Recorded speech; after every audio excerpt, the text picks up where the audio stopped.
May nabasa po ako sa Facebook ng isang araw. Ang sinasabi doon ay, nagsimba nung linggo, bumoto ng magnanakaw nung Lunes. I hope it is not true to all of us. Because it shows, that sentence shows a dichotomy, a discontinuation of what we do on Sunday and what we do on the rest of the week. There must be no discontinuation or dichotomy. It means that what we do on Sunday, meaning we worship God, is reflected by what we do the rest of the week. So sa makatwid, ang isang taong makadiyos ay isang tao ding makabayan. At ang isang taong makabayan, hindi pinipili ang magnanakaw. O hindi pinipili yung nagnakaw, pero ayaw ibalik ang nagnakaw, ang ninakaw. Sapagkat ang isang magnanakaw ay hindi magiging mabuting pastol. In the gospel, twice, Jesus warned the people, bad shepherds only think of themselves. Fake shepherds are thieves and robbers. The good shepherd takes care of the sheep. And the good shepherd is recognized by the sheep. And so, my dear brothers and sisters, as today many of us will go to polling places, some of them had already done so, let us always remember that when we choose the people that we are going to elect, we have the power to change the course of our history as a country.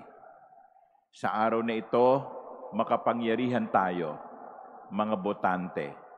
Sa araw na ito, may kapangyarihan tayong pumili ng ating mga pinuno.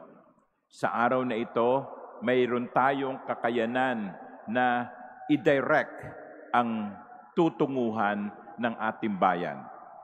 Depende sa ating mga politikong ihahalal.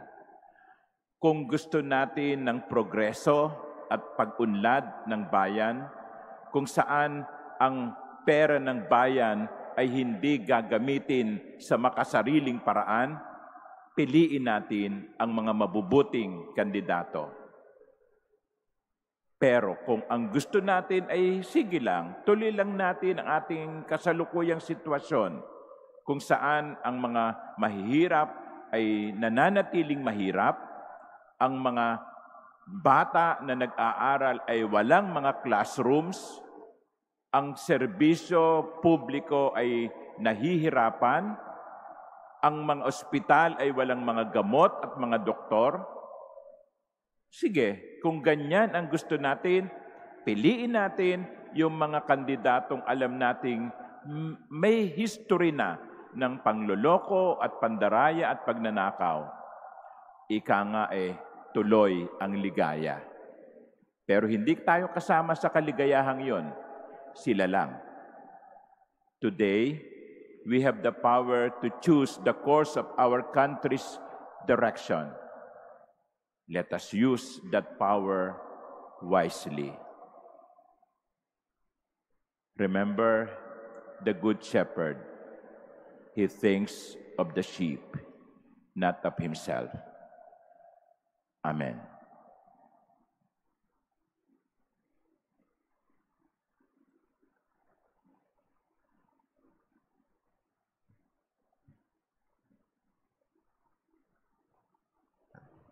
Please all stand. The Lord is the good shepherd who knows each one of his flock by name. Let us offer our prayers to God, trusting in his personal love for us, as we say, Lord, hear our prayer. Lord, hear our prayer. That the Holy Father, God